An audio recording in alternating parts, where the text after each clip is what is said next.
Bismillahirrahmanirrahim. Assalamualaikum warahmatullahi wabarakatuh.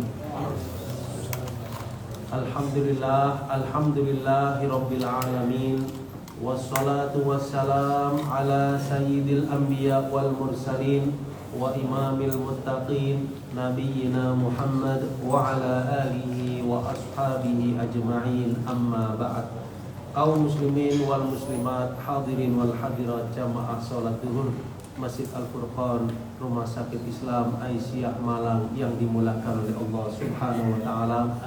Pertama-tama marilah kita panjatkan rasa syukur kepada Allah Subhanahu wa taala, karena dengan nikmat Allah lah yang begitu banyak dan tidak terhingga, kita masih diberikan kehidupan oleh Allah Subhanahu wa taala, yang dengan hidup ini sama sekalian kita bisa menambah kuantitas dan kualitas amal-amal soleh.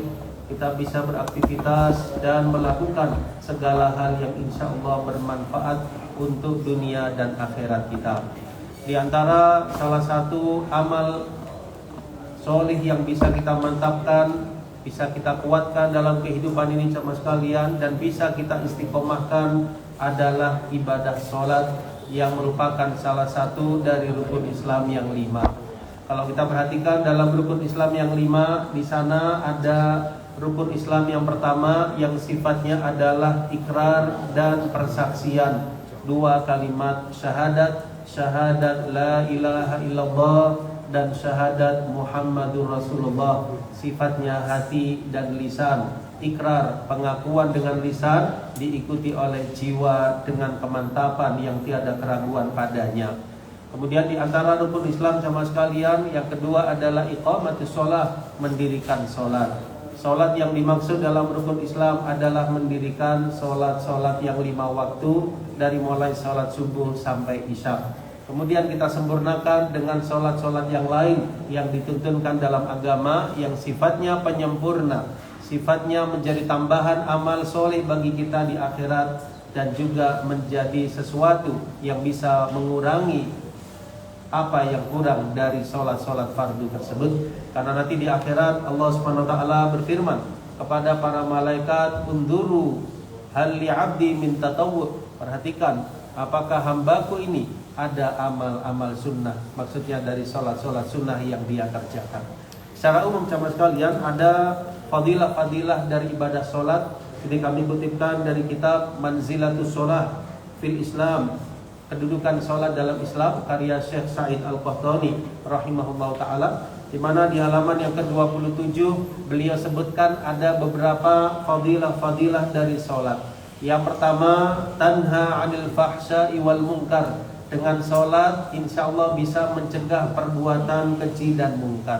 Salat yang bagaimana sama sekalian? Tentunya salat yang berkualitas, salat yang ditunaikan padanya petunjuk Nabi SAW yang khusyuk dan tumakninah. Itulah salat yang bisa mencegah seseorang dari perbuatan keji dan mungkar. Allah berfirman dalam Al-Quran, A'udzubillahi minasyaitonirrajim, Innas sholata tanha 'anil fahsya'i wal munkar. Sesungguhnya solat itu bisa mencegah dari perbuatan keji dan mungkar. Pertanyaannya sama sekalian, kalau seseorang solat tetapi tidak mencegahnya dari perbuatan kemaksiatan dan dosa, maka sepertinya orang tersebut perlu introspeksi diri dan bermuhasabah. Barangkali ada sesuatu yang kurang dari solatnya, mungkin sisi tumakninah ataupun khusyuknya, ataupun dia belum mencapai derajat iqamatus shalah atau mendirikan sholat. Karena sejatinya orang yang mendirikan sholat, iqamatus shalah, insya Allah akan tercegah dari perbuatan keji dan kemungkaran.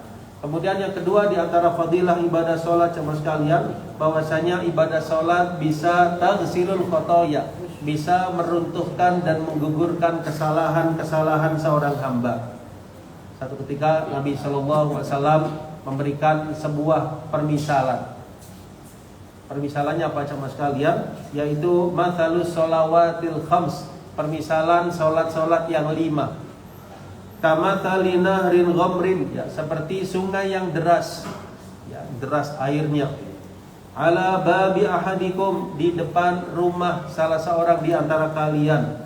yaghtasilu minhu kulla yaumin khamsa marrat, yang mana pemilik rumah tersebut dia mandi dari air sungai tadi 5 kali dalam sehari.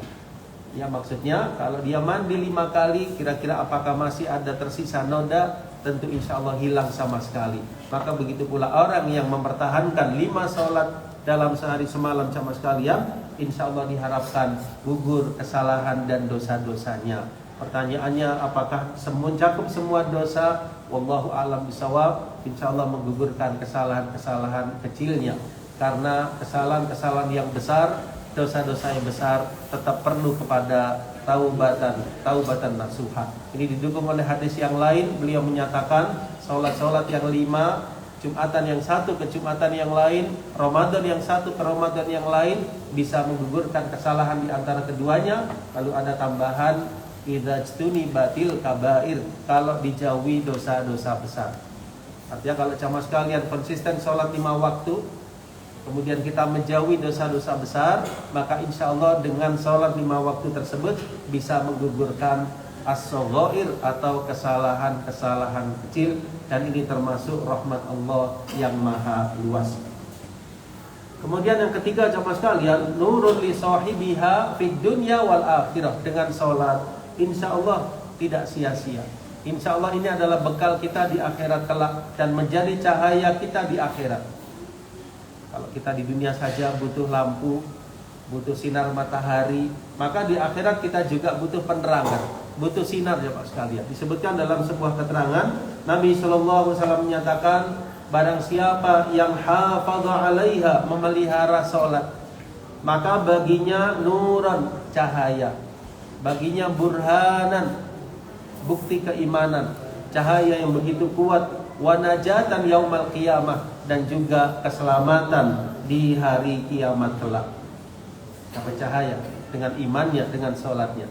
Sebaliknya, wa man lam yuhafid 'alaiha, siapa orang yang tidak memelihara sholatnya, maka lam yakun lahu nuran, dia tidak mendapatkan cahaya. Lam yakun lahu nur, tidak mendapatkan cahaya, tidak mendapatkan burhan, dan tidak mendapatkan keselamatan. Dan dia di hari kiamat bersama Qarun, Fir'aun, Haman, dan Ubay bin Khalaf. Demikian lafaz hadis Nabi SAW dalam riwayat Imam Ahmad di dalam kitab Musnadnya, dan juga Imam Ad-Darimi. Kemudian jamaah sekalian dimulakan oleh Allah Subhanahu Wa Taala, yang keempat, insya Allah dengan sholat yang kita lakukan bisa meninggikan derajat. Ya, kita nanti di akhirat itu perlu keselamatan, ya perlu cahaya, perlu juga ketinggian derajat. Nah, salah satu di antara yang meninggikan derajat adalah ibadah sholat. Hal ini disebutkan dalam sebuah riwayat bahwasanya Nabi SAW bersabda, alaika bikathrati sujud, hendaknya engkau memperbanyak sujud, karena tidaklah engkau sujud 1 kali kecuali Allah akan mengangkatmu 1 derajat dan akan dihapuskan darimu 1 kesalahan. 1 sujud diangkat derajat kita oleh Allah Subhanahu Wa Taala, sehingga di sini ibadah sholat merupakan ibadah yang sangat luar biasa fadilahnya dan juga keutamaannya. Hadis ini riwayat Imam Muslim dalam bab sholat pada subbab keutamaan sujud dan motivasi untuk bersujud. Kemudian yang terakhir jamaah sekalian, di antara sekian banyak fadilah-fadilah sholat, bahwasanya sholat itu salah satu sebab yang bisa memasukkan orang ke surga. Ada sebuah kisah di mana seorang sahabat yang namanya adalah Robi'ah, ya ini laki-laki, seorang sahabat namanya Robi'ah bin Ka'ab al-Aslami. Pernah beliau itu bermalam bersama Nabi SAW. Tidak ada lain tujuannya ingin berkhidmat kepada beliau. Fa'ataituhu biwadu'ihi, aku mendatangkan kepada Nabi air wudhu beliau dan tempatnya. Ya, kalau sekarang begitu mudah dengan keran kita buka jemaah sekalian, maka keluarlah air. Zaman dulu itu ada namanya waduk, ya waduk itu tempat yang di situ ada air untuk berwuduknya, maka dibawakan kepada Nabi SAW untuk beliau berwuduk. Sahabat tadi yang membawakan. Kemudian wahajatihi, ya, aku bawakan keperluan Nabi SAW. Maka beliau pun menyampaikan sebuah penawaran kepada sahabat tadi, sal, ya mintalah sesuatu, apa yang kau inginkan. Maka sahabat tadi ternyata memintanya bukan urusan dunia sama sekalian. Sahabat tadi ingin 1 perkara, as'aluka murafaqataka fil jannah, hanya Aku ingin ya Rasul, kepingin untuk menemani anda di surga nanti.